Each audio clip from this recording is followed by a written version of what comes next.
Sì.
Buenos días. Vamos a comenzar en 2 minutos. Bienvenidos a Fiscalía Federal.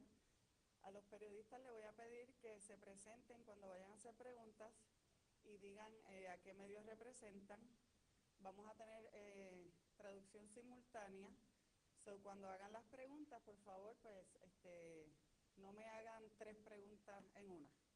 Poquito a poco y así pues tenemos la oportunidad de traducir para que todo el mundo entienda. Sí, que ella va a estar traduciendo, van a estar interpretando consecutivos. Si ustedes hacen su pregunta, ellas traducen, luego pues así la comunicación, como en el tribunal. Suavecito. 2 minutos.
Buenos días, bienvenidos a Fiscalía Federal. Vamos a dar comienzo a la conferencia de prensa y ahora con ustedes nuestro fiscal general Todd Blanche.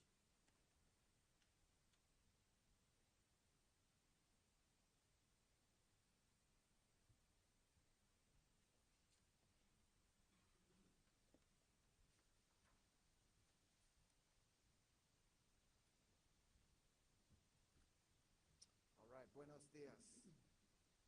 It's great for me to be here visiting Puerto Rico for the very first time. And I'm honored and proud to be here as the Attorney General of the United States. I want to thank our acting U.S. Attorney, Hector Ramirez, who's standing to my right, and his office for hosting me today on what I think is a exciting, phenomenal day for the District of Puerto Rico and a great example of the success that this administration is having with our Homeland Security Task Force and all the work that they do using an all-government approach to combating violent crime and the illegal flow of narcotics. We're here today to announce a takedown that took place yesterday following a San Juan Homeland Security Task Force investigation. The FBI and the Puerto Rico Police Department successfully led this takedown and arrest of 70 members of a violent drug trafficking organization that had been active for years throughout the west side of Puerto Rico. Last week, an indictment was filed and returned by a grand jury charging 81 defendants for illicit activity starting in 2021. These defendants are alleged drug traffickers of Los Bajadeo, also known as LBD. They were charged with the illegal possession and distribution of mass quantities of cocaine, crack cocaine, fentanyl, heroin, and marijuana. 21 of the 81 defendants were also charged with illegal firearms possession in furtherance of the drug trafficking crimes I just described. During this investigation, law enforcement seized 21 firearms, and it's estimated that during the span of this conspiracy since 2021, this organization was responsible for the distribution of at least 340 kilograms of fentanyl or fentanyl-laced narcotics, and at least 2,200 kilograms of cocaine, among other things. This generated an estimated $49 million in proceeds for this drug trafficking organization. The DTO, and that's what they are, a domestic terrorist organization, did not rely solely on drug trafficking to generate profits. The defendants used violence as a means of conducting business, including threats and intimidation to maintain control and power over the drug trafficking operations to secure the proceeds for the participants and members. Now, to protect this enterprise, they carried out extreme acts of violence, including murders, drive-by shootings, kidnappings, and physical assaults. They possessed firearms, including machine guns, to protect and advance the organization, and recklessly discharged these firearms in public places in broad daylight and in the presence of innocent bystanders.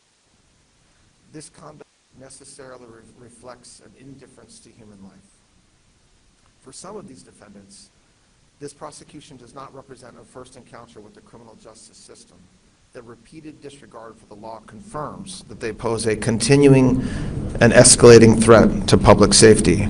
I want to thank and commend our U.S. Attorney, Hector Ramirez, the entire U.S. Attorney's Office, the District of Puerto Rico, the FBI, the Puerto Rico Police Department, HSI, DEA, and ATF for working together to dismantle this violent gang that can no longer pose a threat to our community.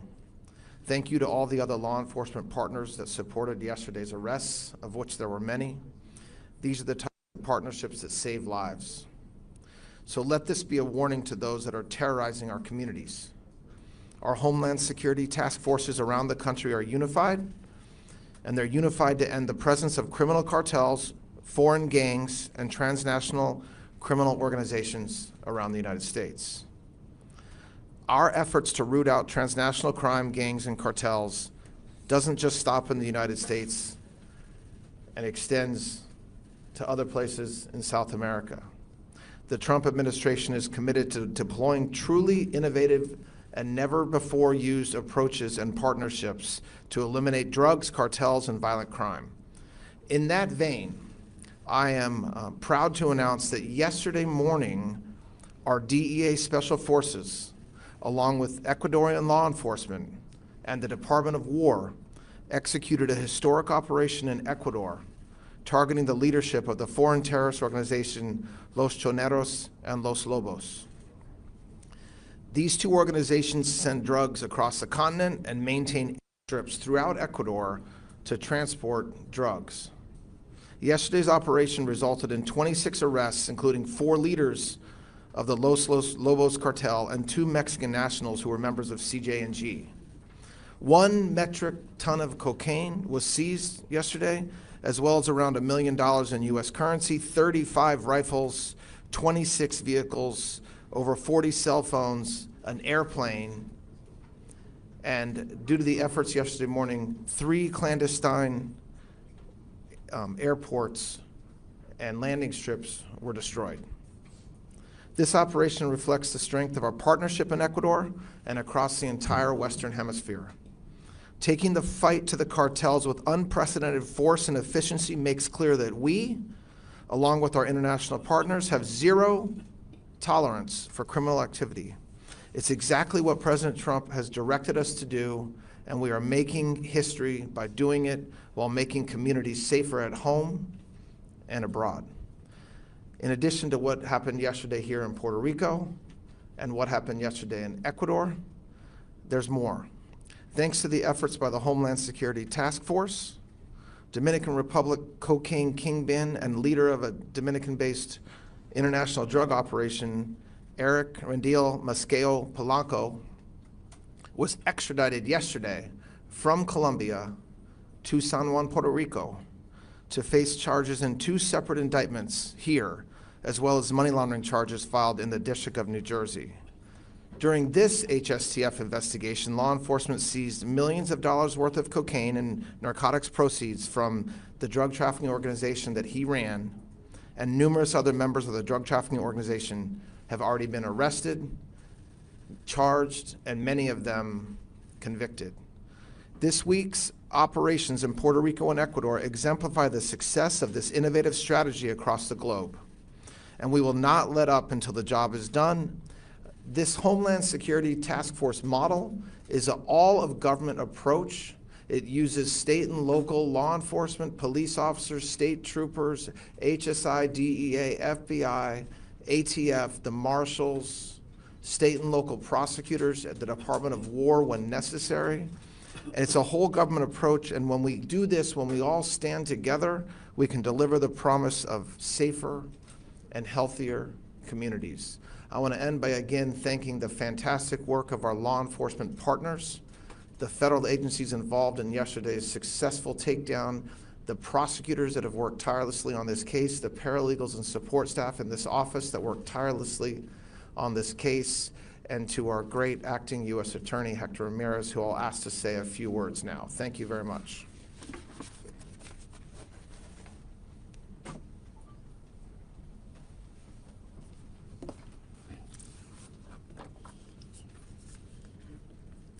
Good morning. Hector Ramirez Carbo, acting as attorney for the District of Puerto Rico. Attorney General Blanche, thank you for being here today and for your steadfast support for our fight against drug trafficking and violent crime in Puerto Rico. Your leadership strengthens the federal, state, and local collaboration that drives the Homeland Security Task Force under which this case was investigated.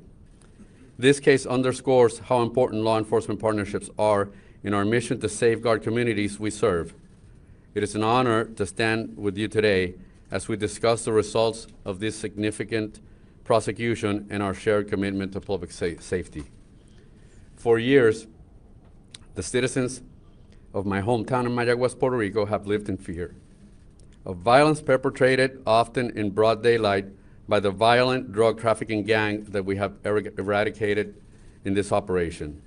These 81 violent gang members will now face justice, and so will any other that try to take their place.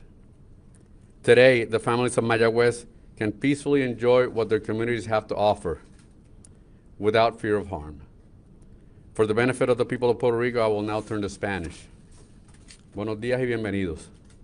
Esta mañana estamos anunciando los arrestos producto de una acusación emitida el 19 de agosto por un gran jurado contra 81 acusados como resultado de una investigación relacionada al tráfico de drogas y crímenes violentos.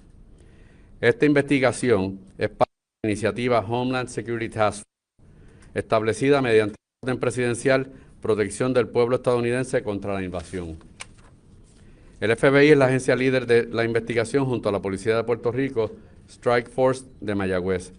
También colaboraron en esta investigación HSI, DEA, ATF y los inspectores postales. Las otras agencias que participaron en los arrestos fueron la Oficina de Aduanas y Protección Fronteriza de Estados Unidos, CBP por sus siglas en inglés, los alguaciles federales, Border Patrol, la Policía Municipal de Guaynabo y la Guardia Nacional de Puerto Rico. El pliego acusatorio consta de 7 cargos imputando 81 miembros de la ganga de narcotráfico mejor conocida como los bajadeos. Y los bajadeos no es otra cosa que el signo que ellos hacían, que era como una sentencia de muerte. Si usted se encontraba con ellos y era de las gangas rivales, esto significaba que usted era hombre muerto. Se las acusa por posesión y distribución de heroína, fentanilo, crack, cocaína y marihuana. Mantenían sus operaciones de tráfico de drogas en aproximadamente 23 residenciales públicos y comunidades de Mayagüez, virtualmente en todo Mayagüez, Puerto Rico. 21 de los acusados también enfrentan un cargo de posesión de armas de fuego durante la comisión del delito de tráfico de drogas. El objetivo de bajadeo era mantener el control de todas las actividades de narcotráfico en el área oeste, mediante el uso de la fuerza, amenaza, violencia e intimidación. Los miembros de la ganga utilizaban celulares, redes sociales y talkies para adelantar sus operaciones, alertar sobre la presencia de la policía o de miembros de gangas rivales y para planificar actos de violencia. Además, portaban y exhibían y disparaban armas de fuego, incluidas ametralladoras, para mantener el control de sus operaciones, protegerse y resguardar sus narcóticos y sus ganancias. En ocasiones, los propios miembros de la ganga modificaban las armas de fuego que usaban para convertirlas en armas automáticas y participaban en la distribución y el tráfico de armas con organizaciones de narcotráfico. Los acusados llevaron a cabo secuestros, tiroteos y asesinatos en lugares públicos a plena luz del día y en presencia de personas inocentes. La acusación también incluye una alegación de confiscación por la suma de $49.753.725, generados como ganancia por la organización, así como la confiscación de armas de fuego y municiones utilizados para promover los delitos presentados. De ser declarados culpables de los cargos de tráfico de drogas, los coacusados enfrentan una pena mínima de 10 años de prisión y una máxima de cadena perpetua. De ser hallados culpables de la posesión del delito de armas de fuego durante la comisión del delito de tráfico de drogas, los 21 acusados que enfrentan este cargo enfrentan una pena mínima de 15 años de prisión con una pena máxima de cadena perpetua. Quiero destacar la labor de los agentes que trabajaron en el caso y de los fiscales federales Natalia Quiñones Cruz, María López Aponte y Frank Norris por sus excelentes ejecutorias en esta investigación. Una acusación formal es meramente una alegación y todos los acusados se presumen inocentes hasta que se demuestre su culpabilidad más allá de toda duda razonable. Con esto les dejo al agente a cargo del FBI en San Juan, Carlos Goris.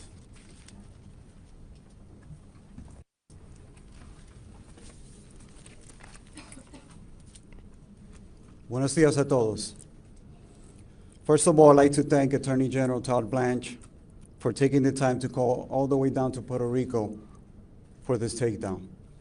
Our folks worked extremely hard on this case, and to have you recognize the results in this case validates their labor. Ahora me quiero dirigir al pueblo de Puerto Rico. Cuando yo llegué aquí en abril, le dije al pueblo que el FBI iba a tener una postura firme y agresiva en contra del crimen violento. También les dije que trabajaríamos en equipo con nuestros colegas del orden público. Este operativo ha sido liderado por el equipo del FBI en Aguadilla y es evidencia de que nuestro compromiso se está cumpliendo y solo estamos comenzando. Hoy, junto a la Fiscalía Federal y demás colegas que componen el HSTF, el FBI se enorgulle en anunciar los resultados de un esfuerzo intenso de recobrar el control de las comunidades del oeste de la isla de Puerto Rico. Nuestros agentes de la oficina del FBI en Aguadilla iniciaron y trabajaron arduamente esta investigación llamada Operating Taking Back the West, que es un trabajo a largo plazo de coordinación compleja y que tiene como blanco la organización transnacional violenta Los Bajos Deo. Como le explicó el fiscal federal Héctor Ramírez, esa organización ha operado en 7 residenciales públicos y múltiples comunidades de la región. Su actividad criminal ha impactado familias, vecinos y negocios locales por años. Son responsables de trasiego de narcóticos a gran escala en Puerto Rico, incluyendo del envío de sustancias controladas a los Estados Unidos continentales a través del uso del correo postal de los Estados Unidos. Esas operaciones ilícitas generan grandes cantidades de dinero al año, mientras ponen veneno en las manos de nuestros jóvenes todos los días.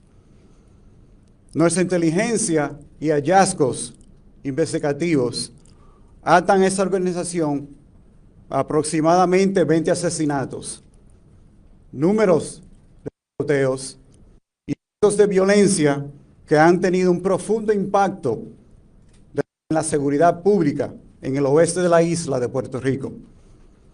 A través de esa investigación, nuestros agentes han logrado identificar que los suplidores principales de esta organización están basados en México y tienen lazos con otras organizaciones criminales que operan en dicha región. Como se podrán imaginar, una investigación de esta magnitud no es posible sin la colaboración con otras agencias de ley y orden.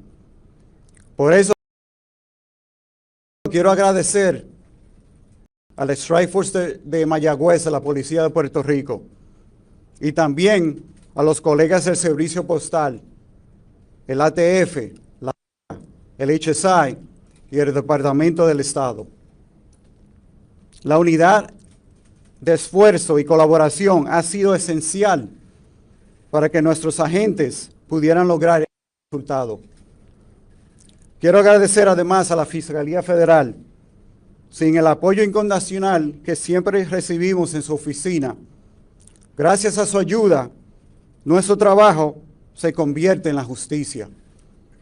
Por último, pero no menos importante, quiero reconocer que nuestra oficina central en Washington, D.C. no escatimó en recursos para este operativo. Tuvimos una gran cantidad de equipos tácticos y técnicos del Grupo de Respuesta a Incidentes Críticos del FBI que trasladaron a Puerto Rico para asegurar que este operativo fuera exitoso, pero sobre todo seguro. Los dejo con este mensaje. Puerto Rico puede ser una isla y no estar geográficamente conectado a los Estados Unidos, pero para el FBI no hay nada más importante que atacar el crimen violento y defender nuestra nación de organizaciones transnacionales que quieren destruir nuestras comunidades con violencia y veneno. Esto significa que nuestros recursos no están limitados a los que trabajan aquí día a día. Si tenemos que inundar la isla con equipos tácticos y hacer esto mismo 10 veces más, así lo haremos. También quiero dejar algo claro. El crimen no respeta fronteras, pero eso no es una limitación para este FBI. El peso entero del gobierno federal y la fuerza de nuestros lazos de colaboración a nivel internacional se usarán mientras sea necesario hasta acabar con esta amenaza. Así que el trabajo no termina aquí, ni se limita a este 100 por 35. Les dije hace par de meses que nosotros no nos íbamos de vacaciones. Y aquí está la primera entrega de esos resultados. Continuaremos haciendo el trabajo y llevando las investigaciones a donde sea que nos lleven. Muchas gracias y ahora le paso al Superintendente de la Policía de Puerto Rico, Joseph González.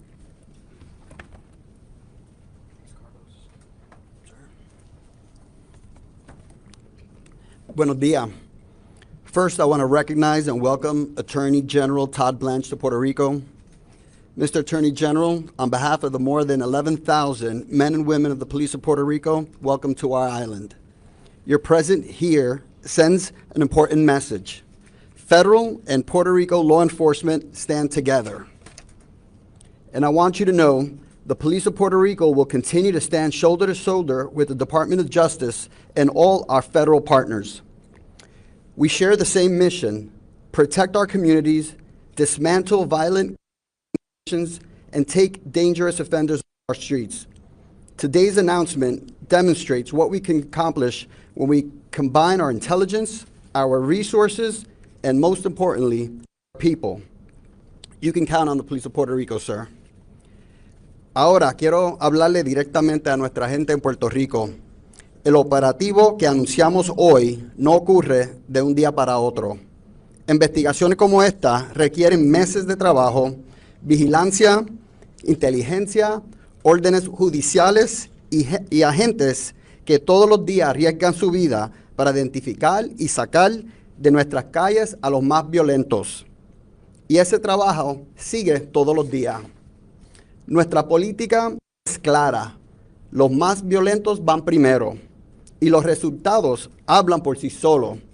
En estos primeros 7 meses del año hemos ejecutado más de 1,000 órdenes de allanamiento, hemos ocupado más de 1,300 armas de fuego ilegales, hemos sacado de circulación más de 10,000 kilogramos de cocaína y 25 kilos de fentanilo. Y hemos arrestado a cientos de fugitivos, más buscados, gatilleros y ofensores violentos. El mensaje de la policía de Puerto Rico es sencillo: si utiliza la violencia para intimidar a nuestras comunidades, si utiliza armas ilegales, si vende drogas, vamos atrás de ti. Y lo vamos a hacer junto a nuestros compañeros federales, con todos los recursos disponibles y con toda la fuerza de la ley. Esa es nuestra responsabilidad y esa es nuestra misión. Gracias. All right, thank you guys very much. We'll take some questions. If your question is in Spanish, I have some help up here. If you want the question directed to somebody besides me, just let me know, and that person is happy to answer. All right, any questions? Sí, Gregorio del Mundo, Puerto Rico. Sobre los asesinatos a los que se vincula esta organización, ¿hay información específica de qué incidentes se pueden atribuir a este grupo en el área de Mayagüez? Luis Guardiola from Telemundo, Puerto Rico. Regarding this drug organization, are there any specific incidents regarding the murders that you have mentioned that can be linked to this one specific organization?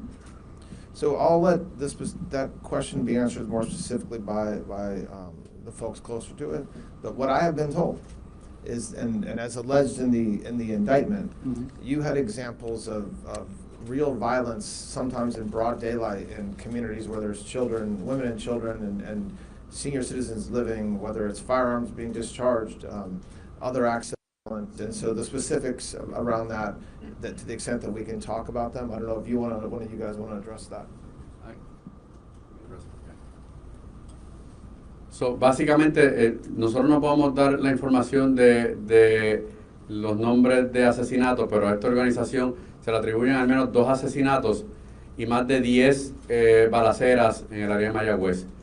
También cometieron secuestros. Estos asesinatos están bajo investigación, o sea que me voy a limitar en ese aspecto, pero es una ganga sumamente violenta y no temían en comenzar guerras de disparos contra sus gangas rivales, independientemente de quién estuviera en el lugar. Carlos, los que estaban en prisión, ¿qué rol tenían en las actividades diarias de la organización desde la prisión? Disculpe que no escuché la primera parte. Los que estaban en prisión ya, Sí. ¿qué rol tenían en las actividades diarias de esta organización? Eran miembros de la ganga también. Algunos cometieron otros delitos por los cuales fueron procesados. Acuérdese que esta conspiración transcurre desde el 2021 hasta el presente. Algunos cometieron otros actos delictivos y fueron procesados por ellos en algún momento dado en el transcurso de esta conspiración. Al secretario, Mr. Blanche, ¿qué lo motivó a venir precisamente a este operativo? Sé que lleva poco tiempo en el cargo. ¿Qué lo motivó a venir precisamente a este operativo realizado ayer aquí en Puerto Rico? To Attorney General Branch, what motivated you to come specifically for this operation? I know you have been in this charge for a short time, so what motivated you to come specifically for this one operation? So this is exactly what we are trying to do at the Department of Justice and the Trump administration when it comes to attacking what has been a chronic crisis in this country for generations, which is stopping the flow of drugs from anywhere they're coming from, mostly South America, into the United States. And so this is a great example. The work they're doing, if you look at, I know you guys just got the indictment, read the indictment. And I would encourage Puerto Ricans to read the indictment as well. Look at the work that went into this, and this is exactly the type of work we're going to do. I travel a lot to the border states, to districts where they're doing arrests like this. I want to be here not only to support the U.S. Attorney's Office, but to make sure that everybody in San Juan, in Puerto Rico, understands that when we talk about the Homeland Security Task Force, we're talking about every single federal agent in the United States attacking this problem. Every single state partner who wants to help us, working with us to attack this problem. President Trump called drug dealers terrorists, and that's because that's exactly what they are. And so when we have great examples like what we're seeing yesterday and the work over the last several months in this case, I'm going to show up whether it's Puerto Rico or whether it's anywhere else in the country. And so that's why I'm here today. Yes, good afternoon, Attorney General. Knowing how complicated and all the resources required for this sort of intervention, and are there any specifics about new resources coming to Puerto Rico? In the past, Puerto Rico had been designated as a high trafficking area. Is there any other novel approach to helping local enforcement deal with this great problem, which is drug trafficking, and the use of Puerto Rico also? Yes, so for sure. So what we have done with what President Trump and the administration has done with Congress over the past year and a half is really put a ton of money behind the Department of Justice and DHS. That money is going to places like Puerto Rico. So you have new prosecutors, you have additional prosecutors coming in, you have funding coming into the DOJ, then you have DHS that is now funded for 3 years, that is spending a lot of money here. This is a border district, right? So this is a place, most of the drugs that come to Puerto Rico do not stay here. 80% ends up going to the United States and Canada, but mostly the United States. And so we're treating this like a place that needs a lot of attention, which I'm here for, but also resources, which is money and personnel. Okay, but there's no specific amount that we know of yet? Or is there any amount that you can probably But when you say amount, I don't know what you mean. What I mean is like, yes, there's more funding coming, there's more prosecutors coming, there's agents. I met with federal law enforcement this morning about making sure that they have enough bodies here to do their job. It makes making sure that the BOP has a functioning, corrections officers and folks that can do it. So no, there's not a dollar amount that this is what we're giving you, but when this U.S. attorney comes to me and says, I need more bodies, the answer is yes. When I meet with law enforcement like I did this morning, and we talk about ways that we can free up funding for the police department here and for the FBI, HSTF, yes, we're doing it. Thank you. This other question is for Special Agent in Charge, and could it be in Spanish? Este es el modo operandi prácticamente de todas las gangas que hay en Puerto Rico, y hay muchísimas, utilizando residenciales y otras comunidades, y usted acaba de decir que podría repetir esto cuantas veces sea necesario. ¿Podemos ver eso? ¿Cuentan con los recursos para hacer eso? Y si están preparados para las repercusiones que va a tener eso en términos de desestabilizar, ¿verdad?, todo lo que es la violencia en toda la región de Puerto Rico. Sí, esto es, como le dije antes, el FBI va a tener una postura bien firme y agresiva, ¿verdad? Y si no lo ven aquí hoy ya, todos aquí trabajamos juntos. La colaboración en Puerto Rico es tremenda, es especial y seguiremos. Yo dije que haríamos eso porque acuérdense que sí tenemos personal aquí en la isla, pero eso no quiere decir que el personal de Estados Unidos o otras áreas no lleguen aquí a Puerto Rico para ayudar. Y eso fue exactamente lo que hicimos aquí ayer. Si lo tengo que hacer 10 veces más, lo voy a seguir haciendo. Inundamos la isla con equipos tácticos, la policía es tremenda con nosotros, todos los compañeros aquí federales estamos juntos, unidos con el HSTF. Buenos días, Katiria Soto de Noticentro. My question is for the General Attorney. El gobierno de Puerto Rico canceló un contrato a la compañía que debía en los puertos escanear los furgones. De esos recursos que van a traer a la isla, ¿va a haber mayor presencia de las autoridades federales vigilando que en esos furgones no entren y salgan drogas de Puerto Rico? Good afternoon, Katiria Soto from Noticentro 4. So the government of Puerto Rico recently canceled the contract from a company that was in charge of scanning shipments coming through the ports. When they canceled this contract, does that mean that they're going to bring more resources to Puerto Rico in order to take over and scan those contracts? Yeah, resources from the federal government. From the federal government. Sorry, I'm not familiar with that. Are you familiar with the question? What you're just talking generally about the challenges with drugs ending up on container ships?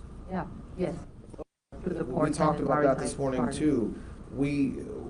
This administration is trying to stop illegal drugs from coming into this country. We're doing it all kinds of different ways. We're shutting down the border. There are drug boats that are getting blown up because they're trying to bring cocaine into our country. Container ships are a big challenge. There's legal discussion around how to deal with that, because if a container ship is coming from Puerto Rico and going to Tampa or to Savannah, Georgia, it's going from the United States to the United States. But the reality is, as everybody in this room knows, and every law enforcement officer knows, that there are a lot of times when in between Puerto Rico and Savannah, Georgia, there's a lot of cocaine being put on those container ships. So we're looking into how we can, we are going to address that, and we're going to make sure that we're working with the DHS and Customs Border Patrol so that they can effectively do their jobs. Nobody disagrees that that's happening. It's not as if there's somebody that says they think that we're wrong about that, and so the question really becomes, okay, how are we going to stop it? How can we get into those containers to make sure that that nobody's put cocaine or fentanyl on the container ship? So yes, that's something that we've been working on for a while with DHS, and I expect that there'll be movement on that. Tenía otra pregunta sobre el operativo, el perfil de esas personas arrestadas y cuántos de ellos puedan ser menores. Si la gente no puede. So another question regarding the takedown, the profile of those people who were arrested and how many of them could be minors. No hay menores.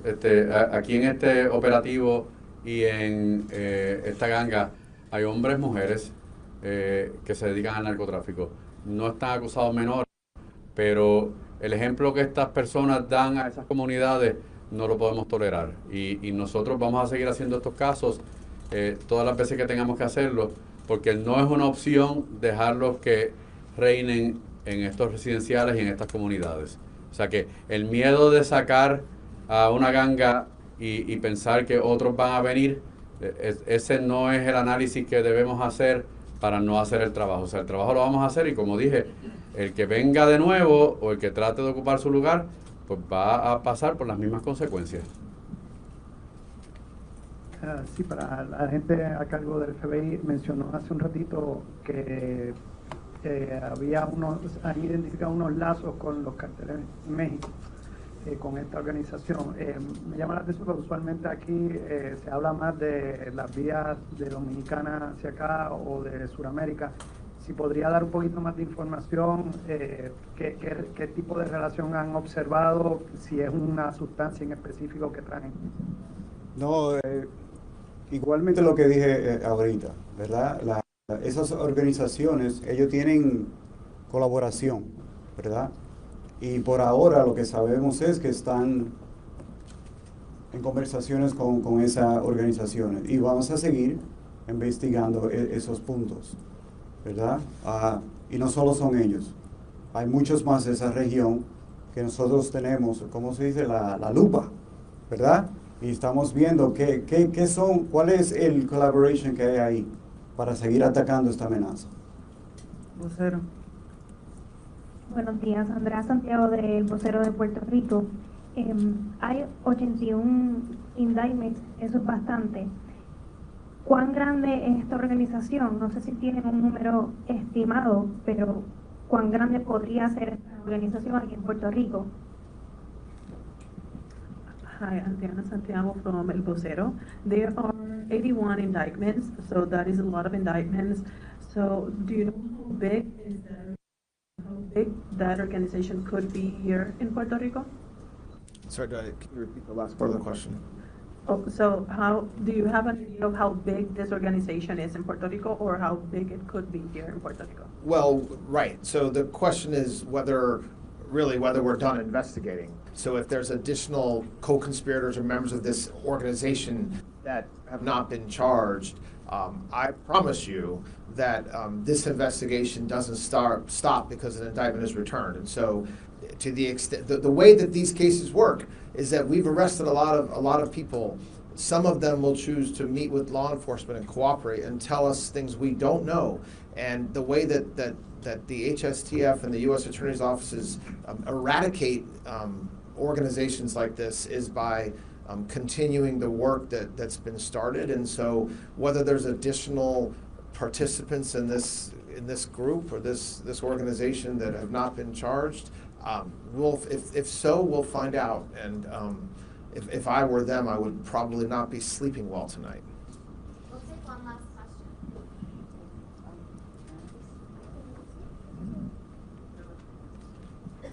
Hello. Good morning to all. And good morning to Mr. Attorney General. My name is Oscar Serrano from Noticiero Digital Daily. I have a couple of questions. I guess I'm lucky this is my last chance.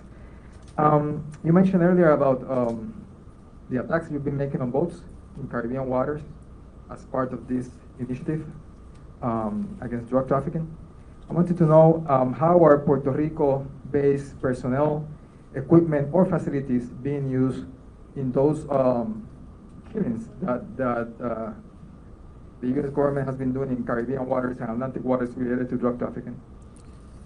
Sorry, just so I understand the question. The question is whether Puerto Rican personnel are part of the Department of War's effort. Personnel, equipment, or facilities based in Puerto Rico, are they being used for that initiative? So I don't have information around who from Puerto Rico is participating. I will tell you that this is, as we've talked about, as President Trump has talked about, and we've talked about before, this is a Department of War-led effort. Of course, that necessarily involves law enforcement and working together like everything we're doing does. I don't have any visibility into individuals or resources directly from this island that are being used, but it certainly wouldn't surprise me if some of the information that we're getting comes back to Puerto Rico. I mean, that's a reality of the location. Okay, thank you. Some of my other questions are related to another topics. I wanted to, now that you're here, have a chance to ask you, did Attorney Christopher Kais communicate with you directly or to someone else about the Julio Herrera Bancredito case that was being handled in the District of Puerto Rico? I heard the Attorney Christopher Kais. I didn't hear anything after that. Did Attorney Christopher Kais communicate with you directly or indirectly about the Julio Herrera Bancredito case that was being handled by the office in Puerto Rico? So first of all, I would never talk about any internal deliberations I would have within the department around any particular case. I can tell you that I know Christopher Kais. He was one of President Trump's lawyers. I worked with him on one of the cases when I was, before I became Deputy Attorney General, representing the President. I don't believe I've had a single conversation with him No, I mean, no. So the answer is no. I don't. When I was Deputy Attorney General, there's a process in place. When I'm Attorney General, there's a process in place when a defense counsel or a U.S. Attorney's office wants to appeal a decision or through, and that process doesn't include going directly to me as Deputy Attorney General or as Attorney General. And as Deputy Attorney General, do you have any involvement in the pardon process for the defendant in that case? I'm sorry to interrupt you. I just can't understand what you're saying. Can you? As a Deputy Attorney General, did you have any involvement in the pardon process related to the defendants, the three defendants in that case? The pardon attorney, is directly under the Deputy Attorney General, and you were Deputy Attorney General when these pardons were granted. So I was wondering if you took any part in the pardon process. So I've talked about this not just with the individual you're asking about, but more generally about what President Trump does and doesn't do with respect to pardons. He doesn't. If President Trump ever asked me about whether I believed a pardon was appropriate, I would for sure share that with him, and I would never share it with you, what I shared with him, because it's privileged communications between myself and the President of the United States. I do not talk to President Trump about pardons. President Trump has a right and indeed an obligation under the Constitution of the United States to determine whether a pardon is appropriate. That's the same right that every president has had since our Constitution was passed. And every president has exercised that right. He doesn't need my permission, my clearance, or my views when deciding whether to issue a pardon. And so there is a pardon attorney within the Department of Justice that has existed for a long time. But the president takes his own counsel when he determines whether to grant a pardon or a commutation of a sentence. And that's what I expect he'll continue to do. So at the risk of not giving you the answer you want, I would never talk about communications I have with President Trump because they're privileged. But make no mistake that President Trump has been given the authority under our Constitution to pardon or commute a sentence of any citizen of this country. And so that's exactly what every president has done and what President Trump is doing. All right, thank you guys very much again, and I appreciate you all being here. And as we walk out, I just want to again extend my appreciation to the hard work for the U.S. Attorney's Office and the work they did on this case, and the HSTF and all of their members, federal agents, state and local, the Puerto Rican Police Department, for once again making a community here, an hour or so away, a lot safer today than it was yesterday. So thank you guys very much. I appreciate it.